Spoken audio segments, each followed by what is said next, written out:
Salud. Hey. Cheers. Salud. Good to see you, man. Yeah, you too, man. So we had some technical difficulties, but we figured it out. We're with Marcelo Woloski. Yeah, I was talking about this this crazy instrument. Can you show it? Can you play that thing? Man, it blew my mind out.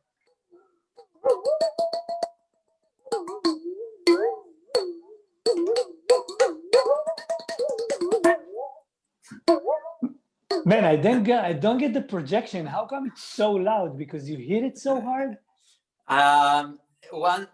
Yeah, that's one thing, and the other thing is it's a small jar, and this is very thin. So I think this is a good like amplifier. I don't know how to explain it, but yeah, it's very loud actually. Are you playing it in concerts? I have played it a couple of times, but mostly on recordings. I've been doing it. It's beautiful. In my actually, yeah, thanks. In my album, actually, it's like the solo instrument in one track. Man, I gotta say that I didn't get a chance to listen to the album. I booked this meeting with you, and then I researched and I realized, man, you have an album, and I don't know, because all I know is that you do so much sideman thing that I forgot you maybe have some music out. But I'll check it out, man. Looking forward to hearing it, man. Thank you, man. So what's up? Where are you located now, Marcelo? I'm in Barcelona, and I've been here for 2 months. I've been just, settling down basically. I was in New York before for 12 years, and now I wanted to change, and Barcelona was the city for me. So you wrapped up everything in New York? Yeah. Wow. So all your gear, you had tons of percussion and stuff, right? Wow. Yeah. You moved everything with you? Yeah, not everything. I sold a bunch of stuff, so much stuff. And then I shipped a lot too. I shipped like 29 boxes and instruments. Wow. And did you kept the same apartment in Harlem, or you moved? Yeah, I was there for the whole time until the end. Wow. Man, we even have some videos from there on YouTube, right? Oh yeah. Andres, you and I. Yeah, exactly. I have a wife beater on, and we played some of Andres' music. Amazing, yeah. Like probably like 10 years ago or something like that. Why Barcelona? Why? I wanted better weather. I wanted to be close to the beach, and also I have some friends here, and the language also. I needed a bit more of quality, life quality in general. New York is tough, Man, especially you were there during COVID, right? You were there from March to September. Exactly. That's intense. That's intense. How was it? Yeah, it was pretty. It was weird. It was just weird, and also the fact that you are in the city, like the thing about New York is what it has to offer. Like it's all these shows and being able to play with people, and if you don't have that, it's a weird city to be in. Like it's super expensive, and just there is nothing really to do except for being at home and practicing, which I can do anywhere. Yeah. So like I thought it was the right time to do it, the change. Why not go back to Argentina? Not go back home? Yeah, to Argentina. Well, Argentina is a tough place. It's a tough place to live as a musician, and it's far from like my circuit. Like I usually play in Europe whenever I am on tour. It's mostly Europe or you know, or the US. So also my girlfriend is from Poland, and you know, so she's closer to her family. Wait, you have a Polish girlfriend and you don't know what the meaning of your last name is? I knew you would ask me. I knew you would tell me. You know, you gotta be kidding me! Wow. What do you talk about, man? If you don't talk about your last name, man, she probably knows. She probably knows something about that name, and she's like, I don't want to embarrass him. It means very, very small. That's what it means. Right. Marcelo, tiny Marcelo. That's what it means. I think probably at some point she told me. At some point she probably told me, and I completely forgot. So it's my fault, man. You really care about your heritage, huh? Wait, so you killed me. So you have a Polish girlfriend. She's in Poland or with you in Barcelona? She's in here. Actually she's in Poland right now. Okay. For a week, but she's here. Yeah. And also, so Barcelona, you start doing the whole flamenco thing. You into that, or it has nothing to do with it? I mean, I love it, but it's you know, like it's such a complex language. I would like to get into it, but man, you should travel to Valencia occasionally. No, can't you do it? Yeah. A week here, a week there. Totally. Yeah. Alex Conde is there. You remember Alex Conde, the pianist? Of course. Yeah, of course. Yeah. So he's in Valencia now? Mm-hmm. Yeah. And Magda, you know Magda, right? Yeah. She's also there in Berklee. So, the huge Berklee thing, right? Valencia became this huge place now. Yeah. But definitely, I would like to like get into flamenco a little bit for sure. And what's up? The musicians around you in Barcelona? Like you found some people? Yeah, there are some really good musicians. I still haven't had a lot of time to like network. Because I've been settling down, you know, finding an apartment and all this stuff, the papers, you know. But there are many great musicians. There's not a scene. There's not like a big scene and places to play. Like there's little of that, but there are a lot of great musicians. Which, you know. So for me, it's mostly like a base. Barcelona, like it used to be in New York. It was a base, and then I would travel mostly to play. So whenever things come back to normal, the idea is to just travel for playing, and you know, here it's more like a chill place. And do you manage to practice since COVID? Do some music, or are you also out of the loop like so many others? The thing is, I've been mostly moving.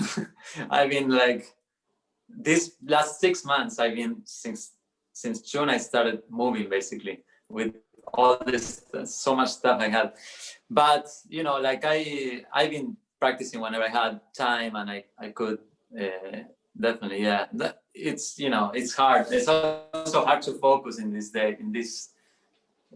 time, you know.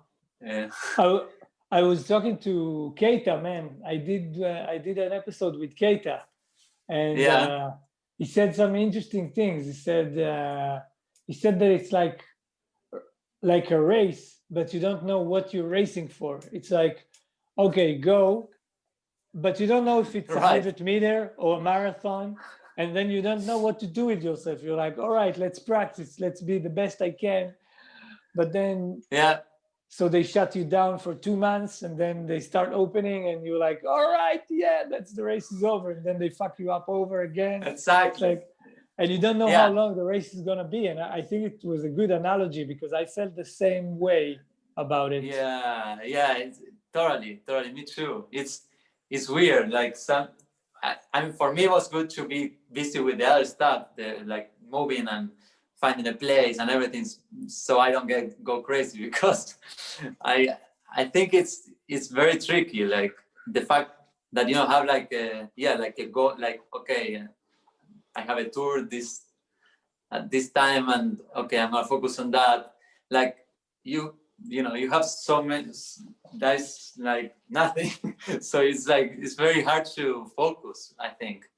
But I've been focusing on trying to, and making instruments, and like, like finding new sounds, and like practicing with that, and like, trying to, get better. Are you making instruments your own, or for a commercial company? Like, I know you're endorsed by LP and others, but you do it for them, or first of all to figure out new sounds? Yeah, first of all, for me, like I do it sometimes with a guy here in Barcelona, luthier. Like I have an idea and I ask him, hey, can you do this? He works with metal, or another guy that works with like wood. So I actually, I ask them and they make it, and maybe at some point I will ask LP if they want to do it, but first with these luthiers that are there. Great. Did you start using some of them already, or you? Yeah. Like here, like you can see some stuff here, actually. Like this is like a kind of shaker bottom. I don't know if you see that, or like. Yeah, man, the whole stance and the whole. This, Yeah, man. So like different sounds, like this is something I found in Colombia, and I adapted it to a set. So like, this kind of stuff.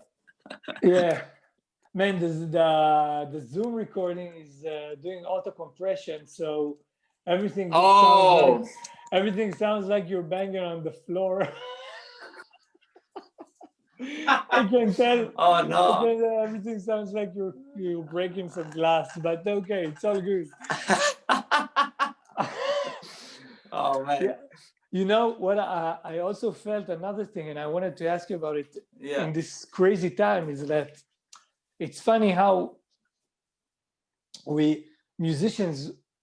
I think it's everybody, but when you're a musician and kind of your character is built on.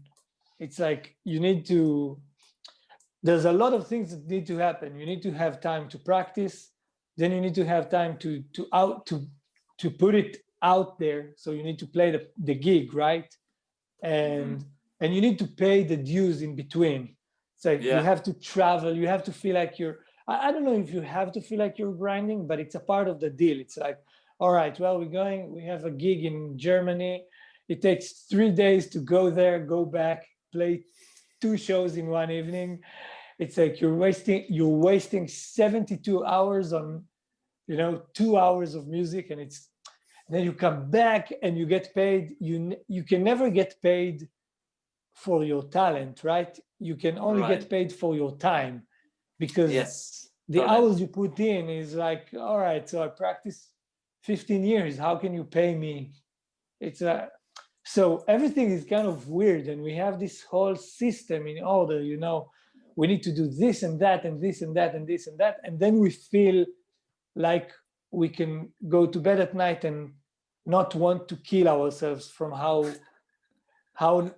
awful we are. It's like we always beat ourselves, because when you practice you get better, then you want to get better again, and it's a never ending cycle. Now when the COVID comes, so it puts a stop to everything, maybe besides the practicing thing. And then it's like to me at the beginning, my whole self-worth, like who am I, became so weird. It's like the ground was pulled from beneath me. And I was thinking, wait, so I can't do the gig. I don't have a reason to practice because I don't know when the next gig will be. I mean, of course I'm doing it because I'm a musician, but the other guys who are amateurs, they practice because they like saxophone or they like music. They don't need the gig. They don't want the gig. They love playing music. I love playing music to people, and I don't have it. And then I don't have paying the price.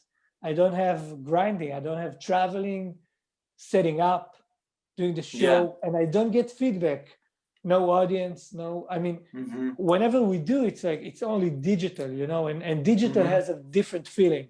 You know, you see a number, it doesn't, you know, I did some research before we talked and before I talked to Keita, and all you see is numbers, you know, numbers is not like someone coming up to you and crying and telling you how you touched them, or, you know, like it's not feeling the venue, it's not, and it hit me really hard, you know. I felt like shit. I'm like a balloon that you poke the air from, and it's like, whee! So I'm thinking to myself, you have 2 Grammys. I mean, you have the Grammy with Snarky Puppy, and you have the Grammy before with Marta, right? So it's like you did something that someone said. I mean, you were a part of something that someone said, you can go to sleep. I don't, you know, of course it's not working like that, but it's like, all right, you did good, baby. You did good. Somebody said you did good. And I'm interested if, you know, throughout this time, how you felt. You felt like the ground is pulled from beneath, or you felt like, man, I did some things, I got some recognition. I know I'm not living off of that recognition, but it's like, maybe I can wait it off and things would be better. Or you also freaked out like what I told you? It's interesting. I had my moments. I had different moments. So I felt good at the beginning.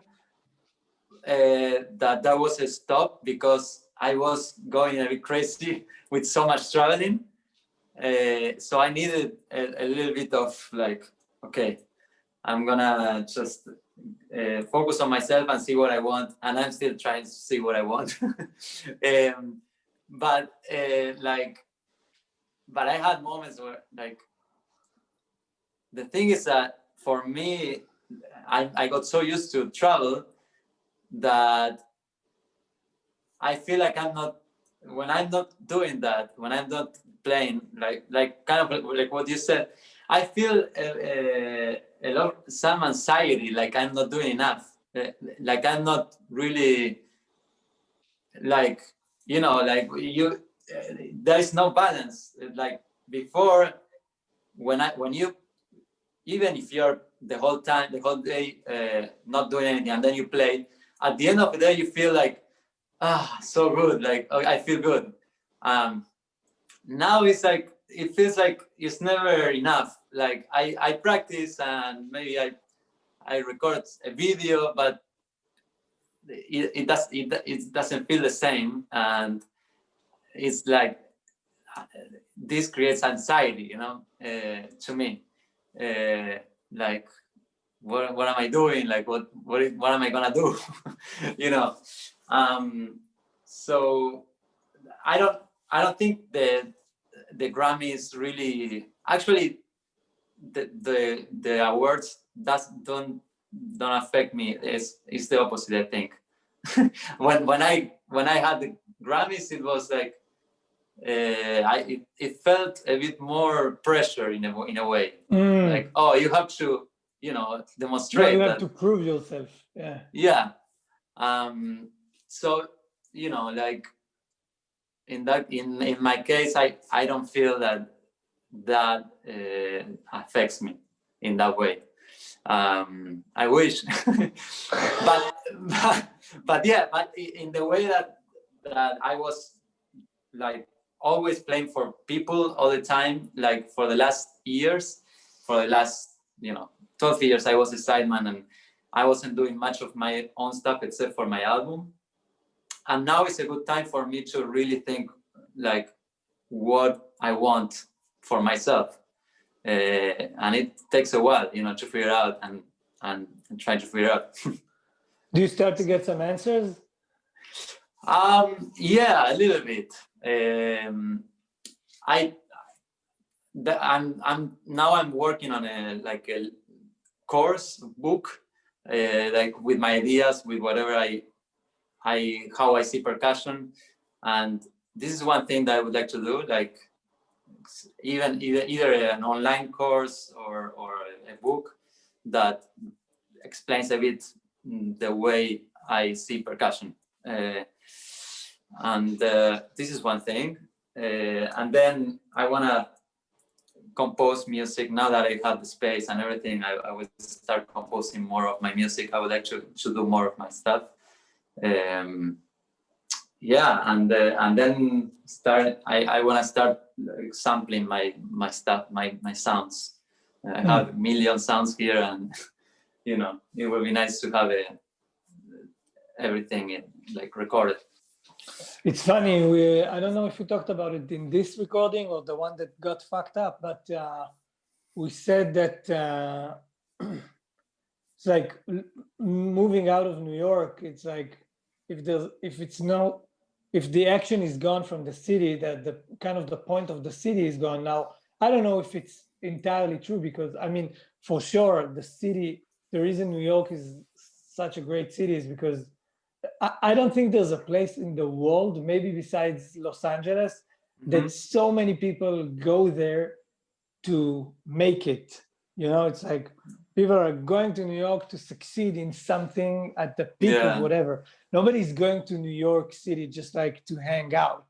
I mean, if you do, so you're probably, I don't know, you're probably a millionaire and then you don't need to worry about anything, but it's like, then you have other worries. But I don't think nobody's coming from Argentina or Barcelona or Israel or Germany and is going to New York to just chill and see what's up. Right. Yeah, exactly. No, you come there to and so when this whole thing is taken away, so the city is kind of weird. But I also think that that what you mentioned, I see it with a lot of my friends, especially in the past few years. I feel it more now that flights are more affordable, but also from COVID, I felt that it's insanely more that people are like kind of, okay, let's talk about the quality of my life. I mean, if I'm living in a great apartment in Harlem, I'm still living in like one of the most packed neighborhoods in the Western world. And, you know, and it's like winter is 9 months of, 4 of them is hell. Exactly. And it's like, wait, do I have to do it? Maybe now's the time to check it out. And man, I'm telling you, even here in Tel Aviv, my wife and I are always asking the question, is like, all right, Tel Aviv is not New York. And I have, tons of, plus New York is a beautiful city, right? But it's like, but it's, it's super expensive and everything is crowded. And we're also thinking, we talk about it and I'm like, wait, everything's online and like nothing is known. Let's go out to the village, let's just get a ranch. Yeah, so many people did that. And so many people, man, it's like everybody I speak to is like 1 out of 10 maybe did not do that. Yeah. And I think it shows, it shows something. It shows kind of a desire to maybe reconnect or desire to just change whatever it is that you were maybe unhappy with. So I don't know. You have any thoughts about that? Totally. I feel like, people are really trying to like rethinking their way of life. I mean, a lot of people probably are thinking, well, now I'm gonna just, work from home instead of going to the office. And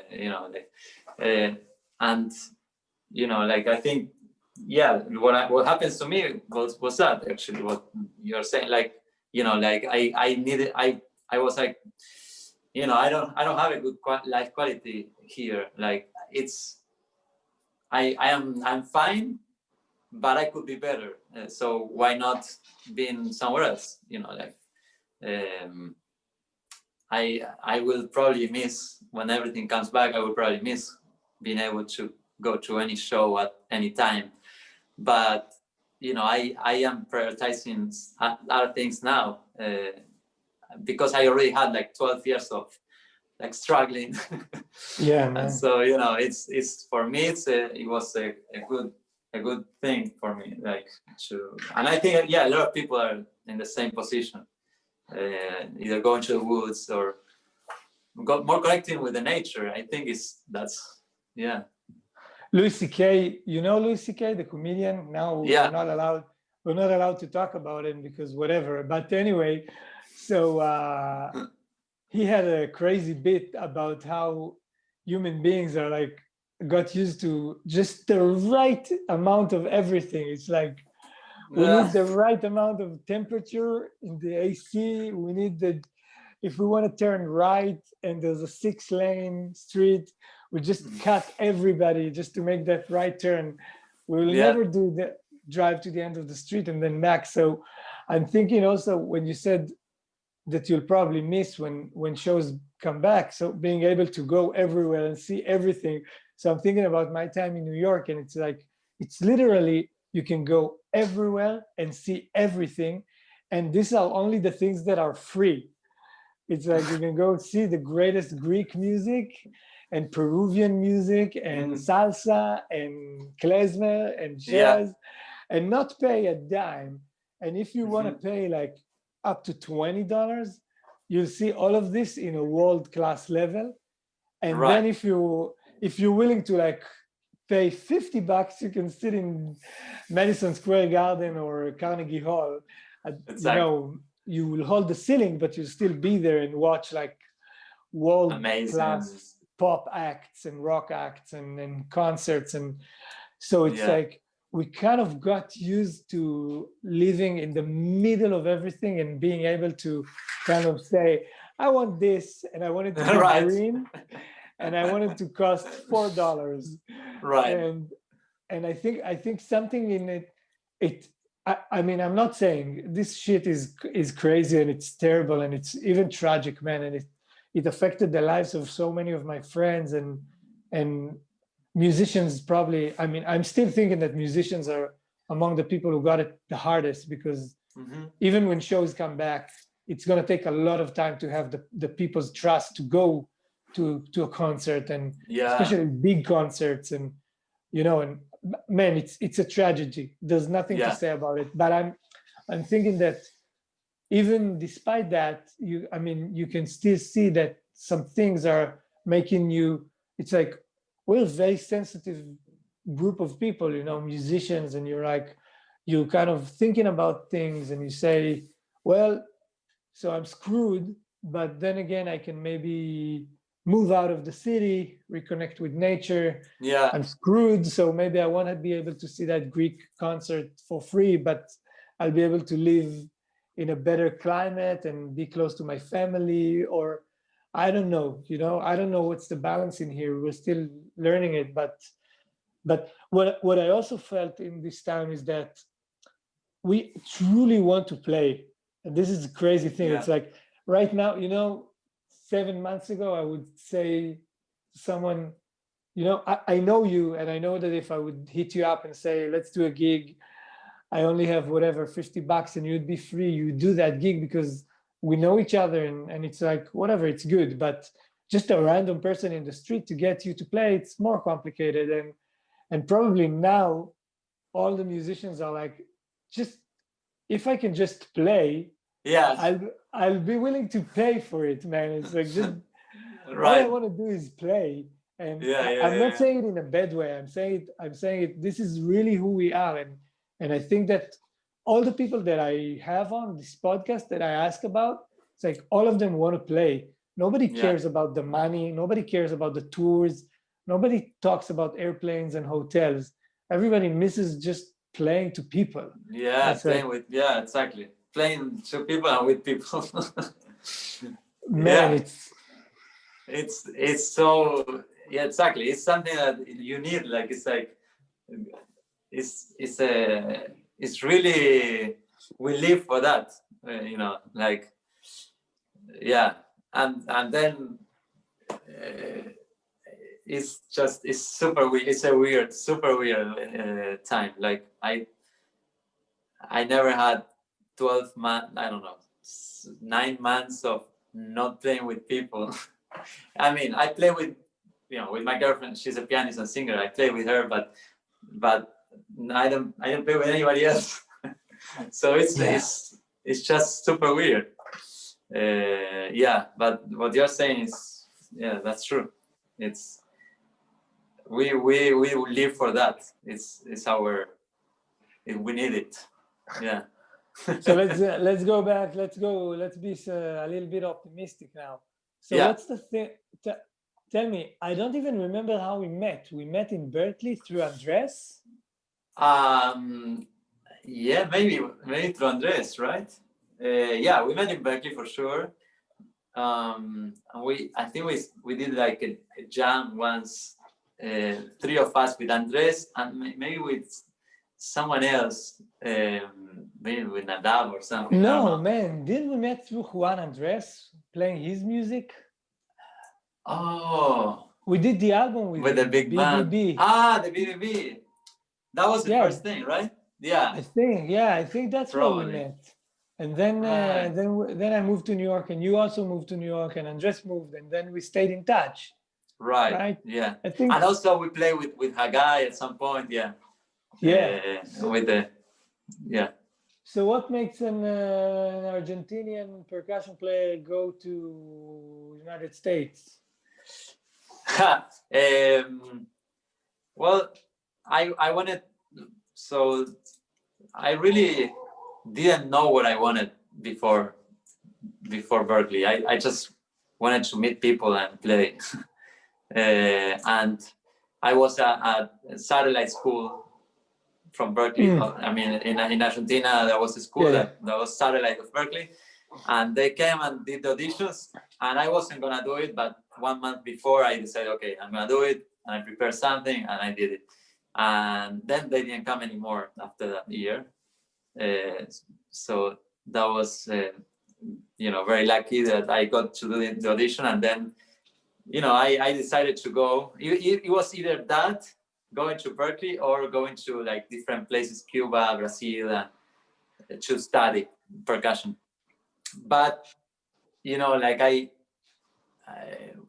wanted to also, learn like, some writing, composition and arrangements. And so I decided for Berklee, and I had the scholarship. Also, Andres was going, so it was like, it made sense in a way. And then it was good experience to be there. It was, I met so many great people.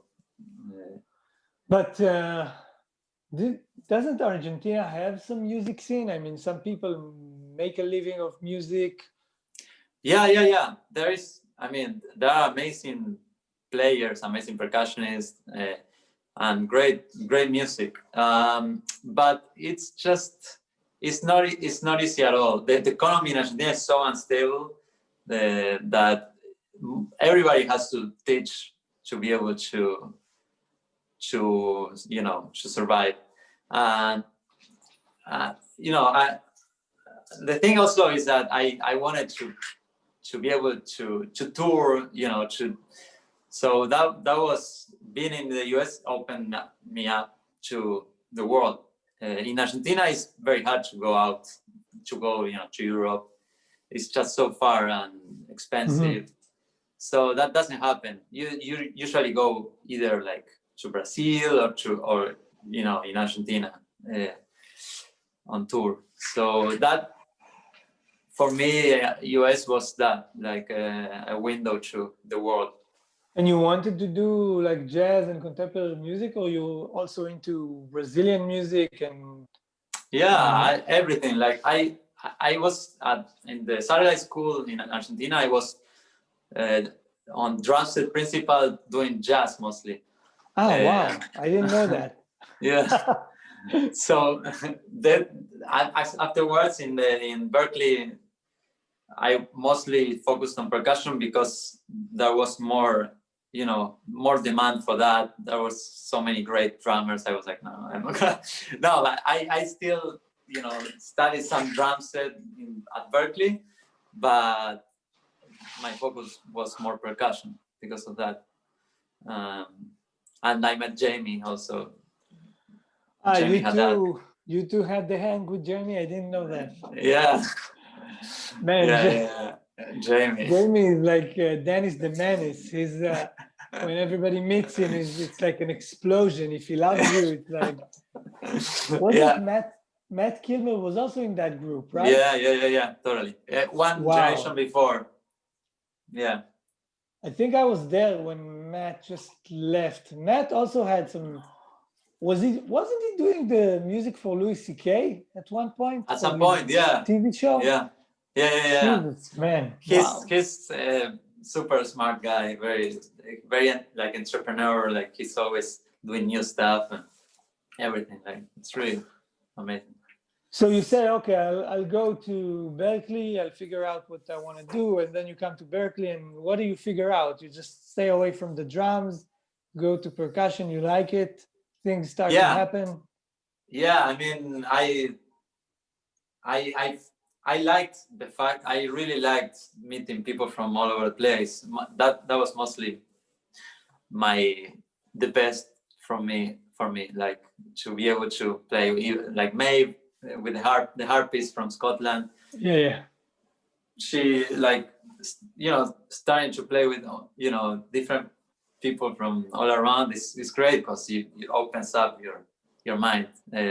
So I learned a lot mostly by playing in Berklee. I was playing a lot, so that was what I liked about it. So I figured, it was good for my career in general. I think I met people that afterwards I could play with. Afterwards in New York, I had a little network, and then it was easier, I guess, in a way. It was a good experience for that. So you graduate and then you go to New York. You rent a place, and all that time you stay friends with Andres, right? You actually moved from Argentina to Boston with a friend, and then you moved from Boston to New York, and it's like, man, that's a big thing. When I met Chagai before I moved, and it was a big thing. It's like sticking together is a powerful thing. So important. Yeah, otherwise for me would have been hard to to say, okay, I'm gonna go. Like knowing that Andres was there. Andres was there 1 year before.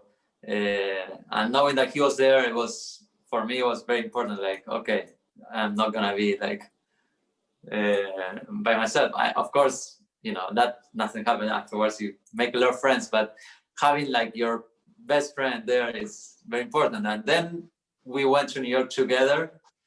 Yeah, that was also like, for me, I wasn't sure about New York, and Andres was like, yeah, let's go, man, it's gonna be great. And he's super convincing. So I was like, man, okay. He's super convincing.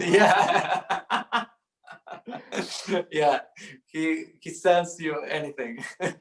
Man, I remember when I moved to New York, so I think you were on the gig as well. You remember we played, I don't want to say his name, I don't even remember, but don't say his name. You remember that school teacher that we played in his band? It was a terrible band. It was Andres, me, don't say his name. Okay, I think he had like terrible song. It was terrible, and when I think Andres hooked me up on that gig. And he called me and he told me, man, there's this gig, and he gave him I think it was his fault, and we played. It was crazy. We played all over the city, all the shittiest gigs you can tell. You remember that guy? You know what I'm talking about? I don't know. I don't think I was in that gig. Was I? It was. Man, I try to remember. Maybe he had a drummer. Yeah, actually, I think maybe you subbed for one gig or something. And then anyway, and I know. Yes, I know. Andres convinced me to like do a that rock band, right? Yeah, rock band. Yeah. I know. Yeah. I don't know if you can call it rock, but whatever. And then we would make $50 for a gig or something terrible. And then Andres, he convinced me to do that gig. Man, now I remember. Andres, if you're watching that, you owe me an apology. And then one day I didn't see him for a few weeks, and then I see him at the subway or something, and he says, "I'm quitting the band." And I told him, "What do you mean I'm quitting the band?" And he was the only thing I had in that band. I was suffering there. And he said, "You told me that I should not do things I don't like," or something like that. He said that about me. And then he said, "And I decided to quit the band," or something like that. And I'm like, you brought me to this band, you motherfucker. And and I think I had one gig in the book already I had one more gig. So I said, well, let's give it a try without Andres. And it was terrible, man. I quit one gig after him. Now I remember. Wow. Yeah. Things so convincing. You do in New York. Yeah. So convincing. And then you sometimes he gets burned out of something, and it's like, okay, no, that's it. Like it's like boom. It's like black or white for him. So like, and you're like, oh, but what am I gonna do now? Exactly. Like Forrest Gump that goes running and then stops. You know what? I have to tell you, I think it has something to do with the instrument. I'm telling you, Hagai is the same thing, and I have a great friend here. He's in my band, and he's like a brother, and it's the same thing. It's like when they play, they fill the room, and they always all the remarks that good bass player has is like perfect, because he's like a producer in the room. They don't sit in front of an instrument, so they don't have the sound that creating that noise. I don't know. I feel it when I don't know what it's like. I don't know why it is, but with bass players, all the bass players I'm thinking of are cutting. Also, Omer Avital, when I worked with him, he was really clear. Whenever he felt like something is not happening, he cut it. He said, I'm out. And he cut it like totally. He would, and the same with all the other friends I'm telling you about. It's like they clear cut. It's interesting. I need to ask them about it. Yeah, it's interesting actually. Yeah, I have a friend. Yeah, it could be about the instrument. So then you live in New York, and what's happening there? Because things at the beginning was hard, right? Yeah, the beginning. Yeah, it was. I mean, I was doing some teaching, and I was doing some restaurant gigs. I was doing like a $30 restaurant gig and they would give me pasta at the end, which was the only thing that was really good. But yeah, it was. I was always optimistic, and I wasn't like, it was a struggle, but I was happy to be making, a living out of music, because I mean, I was very like, how do you say, just enough, but I was making a living out of music. That was my decision, like, okay, now I'm gonna not depend on my parents anymore. I'm gonna just do, just live on music. And it was so it was a good challenge. It was, it was hard, but it was also fun the challenge. I played mostly restaurant gigs and wedding gigs for the first year and the first few years, and then these bands that I was playing restaurant, like Banda Magda or Gregorio Uribe or Sofía at some point, Sofía Ribeiro. We were playing like, smaller gigs, and then we started playing shows, and then, I met other people, and I met Mike Lee from Snarky Puppy with one of the shows that I did. He was subbing. I was playing with Banda Magda, and I started touring more, like this, with all these bands that I was playing with. I started just going more on tour after like 4 or 5 years of being in New York. The shift started happening 4 or 5 years after you moved to New York. Yeah. Which is 7 years after you moved, 7 years after you moved to the United States. Exactly. So that's a long time. That's a. I remember that before I moved to New York, I remember George Garzon told me that you need to be there for 10 years. You need to. That the trial is 10 years. I quit before. I didn't make the trial, but but I keep hearing, I mean, I was talking to Michael Calabris. I don't know if you know him. Mike Calabris from Lake Street Dive. Lake Street Dive, yeah. Yeah, he also lived in Boston that time, and we became good friends. And he said that they started making money. I'm not saying losing money, and I'm not saying making a living. I'm just saying earning money. Yes. After 10 years, man. It's like, that's the same with Snarky Puppy, actually. So this shit is crucial, and I do know that people talk about it a lot. I mean, I think it's one of the most important things that people need to remember is that it's not overnight. It's like, man, it's a grind, and 10 years. I mean, it's not easy. Yeah, in New York especially.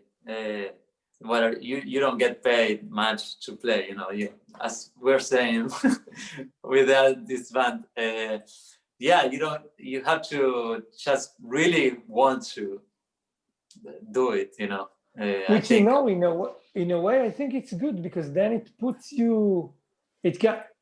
I really think that the great things in life are packaged in a special way. It's like, what do you want to do? You want to be a musician? All right, fuck you. Like, okay, go ahead, try it. And then, how bad do you want to do, and what do you want to do as a musician? And I think it's a combination, because first of all, not everybody has the same talent coming into this. Some need to work much harder than others, and everybody needs to work hard, but some need to work much harder. And then when you get there, so it's like, all right, so you're there, so you have the great level, and you make great music, and your albums are incredible, but nobody knows you. And I remember one of my friends, I don't want to mention names, but he's a man. He was a superstar abroad, and he moved back to Israel, and I came to see him play a gig, in Israel. And man, he had the documentaries on him from at the country where he came from. And I came to see him, and he played a street show of his music. I told him, man, what the fuck are you doing? And 2 months before that, he played a show for, 5,000 people. And I'm seeing him playing that street show. And he told me, who would want to hear my music? Nobody here knows who I am. So it's like, so life is kind of packaging it in a way that if you really want it, you have, after you show up, and after you're the best, and after it sounds great, then you also have to put it in the oven for a few years and work your ass off and still keep providing, keep delivering this level, and then we can maybe talk. So it's like, so it kind of gets all the people who have, I think also it kind of gets all the people with, I don't know if it's bad intentions, but people who are like, all I want to be is famous, kind of, all of them are getting whipped out. It's like, he's out. And we know them. We went to school with them, and all those assholes, and, and it's like, nobody's an asshole, man. I talked to Keita, I'm speaking to you, Michael, they're all like incredible guys, man. I had people on major labels, and you guys, and everybody's like the nicest people ever. And I think it's something to do with that humility. And I was an asshole back then, but I think that life kind of I don't think so. No, when you met me, I was much nicer. Okay. but I was an asshole, man. And kind of life beats the shit out of you, and you're like, yeah. Oh, so how bad do you want it? Because right now you're more asshole than a good musician, and it's like you kept being beaten, and then you're like, all right. You become more humble. Yeah, you become kind of humble because I graduated Berklee, and it's like, yeah, all this degree and fame and whatever scholarship and whatever it is, and then you move to New York and you play $30 gigs or pasta gigs, and it's like, if that's not humbling, I don't know what is. And then you end up with really, you on one end you end up with really nice people who are humbled, and on the other hand, some of them can get really dark. Yeah. Some people kind of get caught up in the loop, and I think I'm not criticizing, and it's all good, and everybody needs to do whatever they want to do. But maybe after 10 or 15 years in New York, if you still do those, man, I'm sorry, I'm gonna get so much fire for that. But I don't know, if you still, I don't care, man. Go for it. If you're still doing those restaurant gigs that you did like 10 years ago, what's the evolution here? Where's the price? Where's reaping the rewards or the fruits of your labor? It's like, yeah. I think it's, no, totally. I feel you. There are people that stay in that loop, and I think it's about really having clear what you want. Like for me, I was doing those gigs just to survive. It wasn't my goal. And to meet people and everything, but my goal was to have a career outside New York. And in New York, but mostly in the world, like to be able to tour. And I didn't know if I was gonna make it. Of course, I thought it was a long shot, but I just went through that, and I didn't want to stay in that loop that I saw a lot of people doing. I was like, no, that's not what I want. I want this other thing. So it kind of happened, the touring thing. It's not, I'm not saying I made it or anything like that. That was what I wanted to do, and for me that was what I want. Like that was what I wanted. But some people want to just do the restaurant gigs, and that's success for them, and that's totally fine. That if they're happy. But yeah, for me that was what I wanted. Did you dream? Did you write down goals? Did you write down? Yeah, I remember the first year I was going for running, like the riverside every other day, and I would think about, try to visualize a bit what I wanted. Like I wanted, to play with some people, or I wanted to tour. So I kind of visualized it.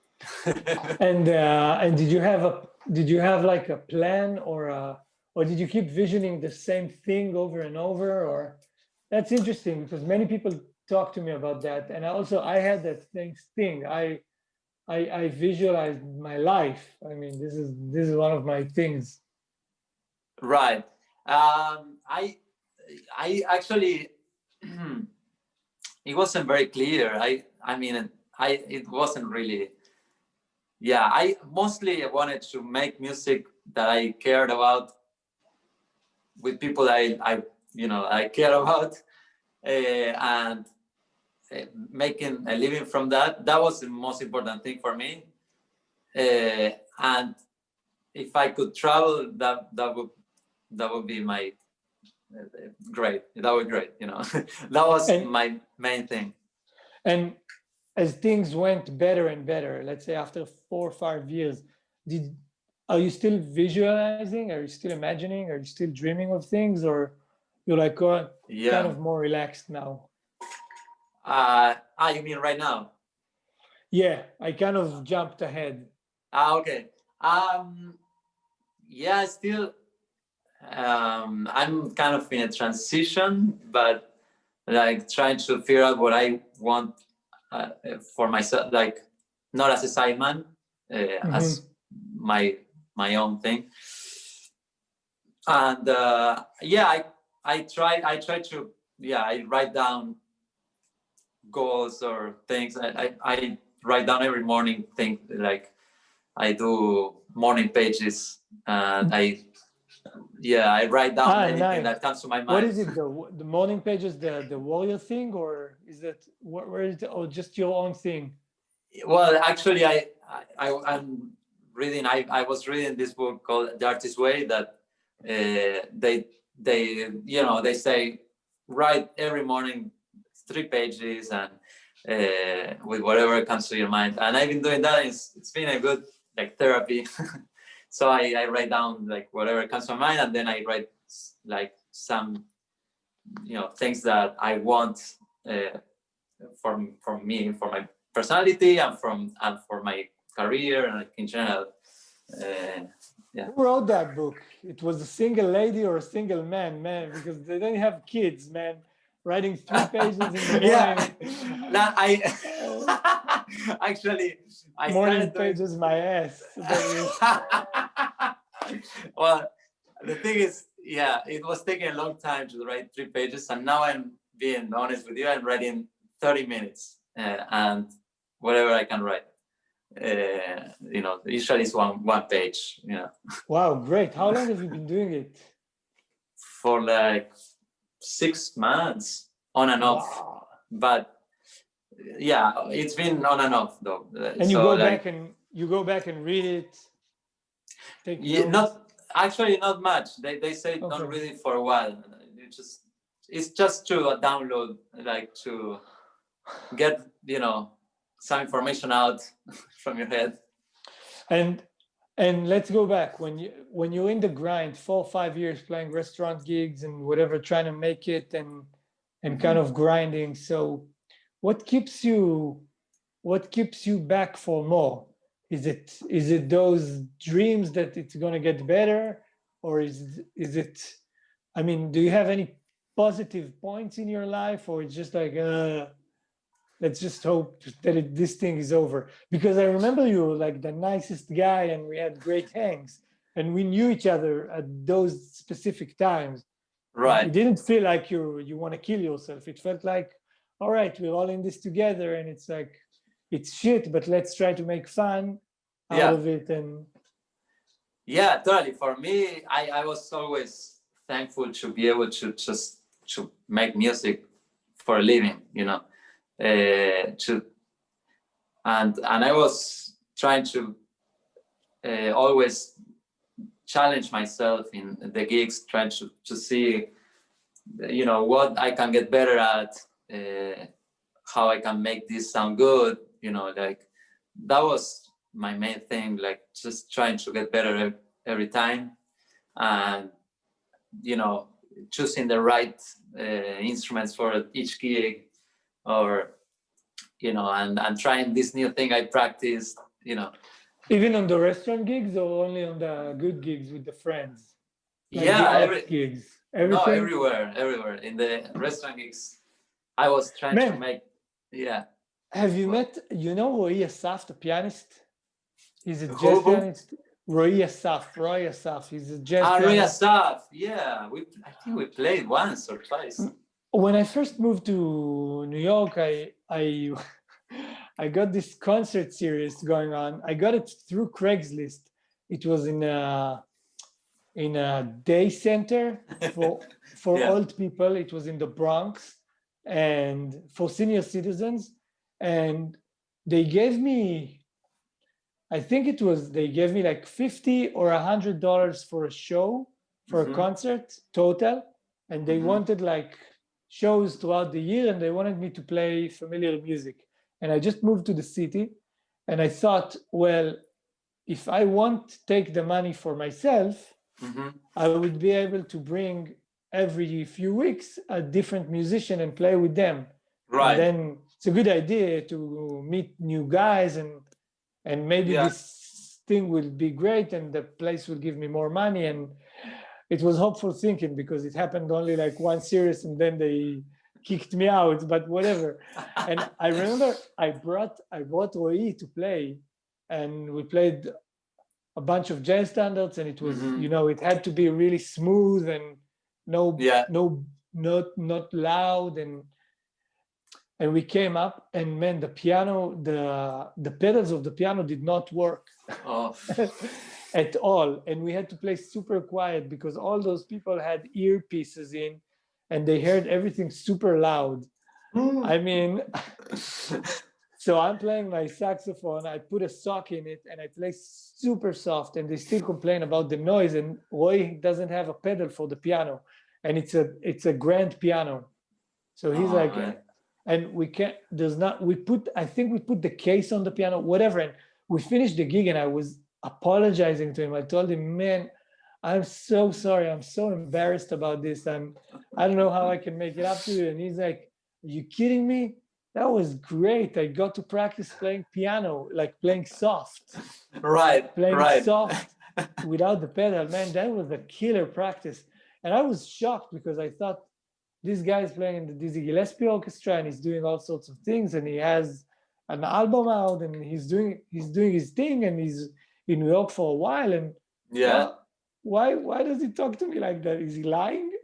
And no, he was really happy. And I think that's also a great approach to do it. Yeah, totally. I think it's very normal in New York to have this kind of mentality. Like, people get humble because you just want to play in New York. You want to play. So I think that's what I love about musicians in New York. And also another thing that's interesting with all the people who made that transition from playing restaurant gigs, small, just paying the rent with whatever, teaching, doing errand things, odd jobs, and the people who make the transition into the artistic things, whether it's like commercial or art or whatever it is, but it's like something that takes up a major part of your time and gives you like good quality life or whatever that means. So I feel like there's this thing that you need to be like kind of a monkey holding a branch and leaping to the other branch, is that you have to, at a certain point, say no to those restaurant gigs in order to do the friend's gig that has no money in it. And I remember doing it, and I remember feeling that makes no sense to me, but I have a feeling that that's the right thing to do. And nobody tells you do it. Nobody's like saying, that's what, I mean, listen to me, this is how I did it. It's like, all right, let's do it. And you say no to a $300 wedding to play with some friends at Joe's pub and get $40.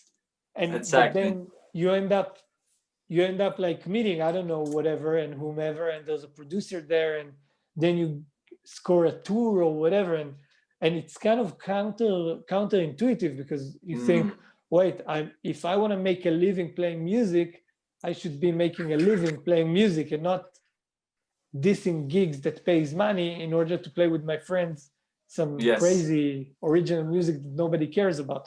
But actually, that's what you need to do. You need to do more of this in order for it to make the change. And not a lot of people are willing to do it, right? I mean, it's a tricky thing. That's why what we were saying, maybe they stay in the loop and they have their secure gig every week, wedding gig, but I feel like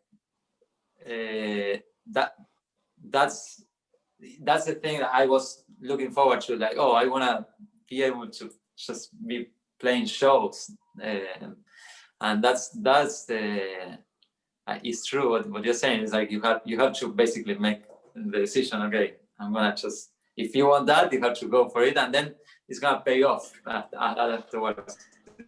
I think all the effort, to me, all the effort that you do, like all the things, they come back at some point. Like maybe you do this free gig, but then at some point this comes back as something else. It's like good karma. That's what I feel. Yeah, plus if you do things that you love and that are not harmful, it's probably going to help your quality of life be filled with more love and not exactly. That's the thing. Yeah, that's the thing, that those gigs are so empty. To me, it takes your energy out, trying to play for people that are not listening, or like sometimes they listen, but it's so you know, like how do you say this? It takes so much energy from you, like, you know, like, and at some point you want okay, that's it, I don't want to do this anymore. And like I was doing 5 restaurant gigs a week or something. At some point I was like Man, we have a mutual friend. When I lived, I won't say his name because it's an illegal story, but when I lived in Boston and I wanted to move to New York, I called him up and said, I want to move to New York, I don't know, and he said, come, the next time you're in town, come drop by and we'll hang and I'll show you around and we'll talk. And I remember coming to his place, and I knocked on the door and he said, open, come in. And I came in and I saw him sitting on a couch with this huge piece of joint, smoking it. And I told him, man, what's up? You want to go out? Nice to see you. And how's it going? And he told me that he just finished a wedding gig, a Jewish wedding gig that was like 10 or 12 hours long. And it was from 4 p.m. till 4 a.m. And he says, I'm doing a few of those a month. And I'm back home. Like, whenever I'm done with that gig, I need this huge piece of joint to get me back, and then I don't want to do anything for a few more days, and I'm thinking, it's interesting. It's super, like, super energy consuming. You come back home and like,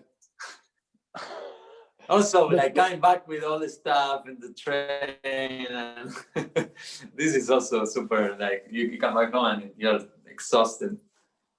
Tell me about the meeting with Michael League and how you started with Snarky Puppy.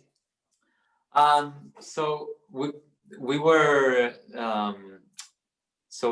playing with Banda Magda. We had a gig, like a festival gig, and our bassist Petros, double bass player, he couldn't make it. So I think Keita and Mika Mimura was the vibraphone, and Keita, I think they recommended Mike for the gig. He had just moved in New York, so he came. He did the gig, 2 gigs, and then basically what happened was that he had half of his band in New York and that part in Texas. So there were some gigs that the percussionist couldn't make, and he started calling me for gigs, and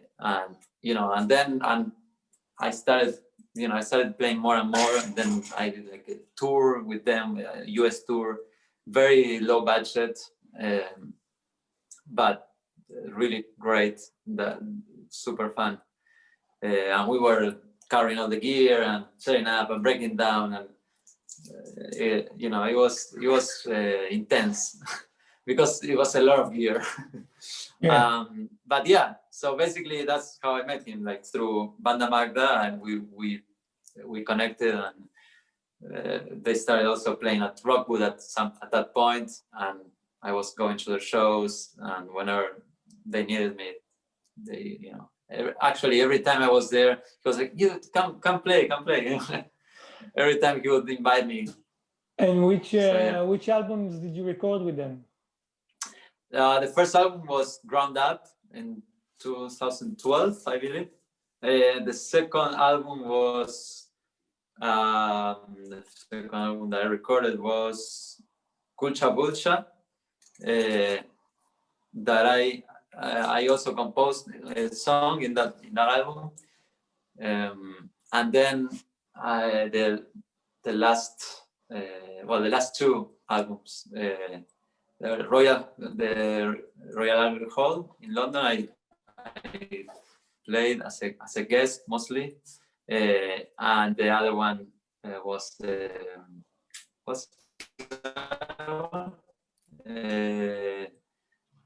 last studio album. I forgot the name now. It's not the family. Anyways, and also I composed a song there. In that. No. Oh, sorry, Family Not True. Also, Family Not True. Wow, man! So you own most of the music there, most of the albums. You own most of them. Yeah. Wow, just incredible. And that's crazy. What a coincidence! I mean, it's not a coincidence, but it's like one guy sitting in, and it turns out to be a true visionary and changes. You know, kind of changes the way things go for you, in a way. Yeah, totally. It's super crazy. Like, yeah. I mean, we obviously we connected. We had a very good vibe, but yeah, like it's crazy, like how you are in that time, in that place in that time. Like it's Oh man, for sure. I'm of course it has to do with your talent and you two having to connect. I'm sure he met a lot of people that he said, no way I'm going to call them. But yeah. But it's insane that it's like you never know. That's why you need to be, it's also I keep telling my students this story about my first meeting with Alex Conde. It's like, so Hagai took me to meet him and we played, and he said, there's a hang, there's a jam, let's play. I put my saxophone up and we start playing, and I don't know, we played like a ballad, maybe it was around midnight, or Body and Soul, and it was great. And then we put the instruments down and Alex starts clapping, start teaching us this 6/8 thing. Yeah. Like a flamenco thing, and Hagai is super into it, and I'm like freaking out. I said, wait, we're gonna play jazz or what? Where's my fucking changes? And man, believe me or not, I packed my horn and said that I must go, and I bailed. I don't know if Alex remembers this, but that same summer he hooked up with Hagai, and then they started like playing a lot together. And it took him months before he was able to communicate with me, because he felt I was vibing him, and it was, man, that was terrible on my end. I remember that. It's like, why the fuck would you do that? And it's like, it's everything to do with insecurity and ignorance. Yeah. You're not open. You think that what you do is the best thing. You think that, it's like, it's either jazz or die, or you think that if it's not, if there's a singer in there, you prefer not being there, or whatever it is, it's like everything that we hold on to. But then when you close, and you're not open to the possibility. So you also it's insecurity, but it's also ignorance, because you don't know what's in it for you before you try it.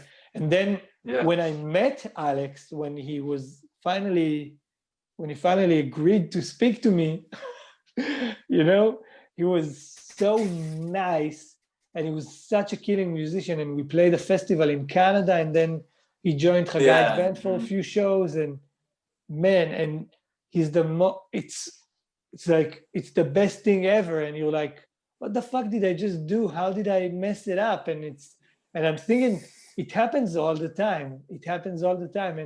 And if you're in the right frequency to just accept these, opportunities, collaborations, then you're doing great. So things are gonna go out. Things are gonna work out for you. Yeah, totally. And the funny thing is that the first the first time that he called me, the first 2 times that he called me for gig, Mike, I couldn't make it. I had already, and then he called me again on the 3rd time, and then I couldn't make it. And it was crazy. Maybe if he didn't call me, you know, like he was like, okay, this guy, whatever. Like, you know, I wanted to play, but I couldn't. Like, I was already committed with something else. But it's crazy how things, you know, happen. Like, and then, okay, and then I kept playing for years. It's super crazy. Yeah, man. Marcelo, we have to start wrapping it up. I want to ask you one last question. If you have any advice for anybody listening, young man, young woman wanting to do whatever you do, or not wanting to, you know, living in wherever and wanting to move or want to make it in their own music scene, you know, I don't know, something you would say to 18-year-old Marcelo, or something that you say to anybody else that asks you how, you know, how and what, and because man, you managed to get some crazy experience and some crazy recognition, and you know, I think you have some words of wisdom. Okay, thank you. I think that to me the most important is to you know, like, always play the music that you love. Be honest with yourself, like with what you really love, and always try, you know, to meet, you know, to be open to everything, to every kind of music, and then and every kind of musician, and like share with musicians from other backgrounds, and learn from that. And you know, like, also find your own voice. That's I think the most important, to try to, for example, you are someone that I see as someone that has his own voice. Like, I hear Matan, and I know it's Matan. Like, it's very characteristic playing, and that's the most important, you know, like, because like, if you are true to yourself, if you're authentic, then people are gonna notice you. Like, it's and you know, like, you're gonna they're gonna want you because it's what you are, like you're playing, like, genuinely. I think that's the most important to me. Like, find your own voice. Man, great note to end. Yeah, it's always it's always a work in progress, right? But for me, I'm still trying to find it. Yeah. Marcelo, my yeah. friend, thank you so much for your time. You're true inspiration, man, and good luck with everything. And check out the album, and hopefully you'll be back on the road soon, and things will be brighter. Thank you, man. Yeah, I hope to see you very soon. Peace, brother. Thanks. Peace. Thank you so much.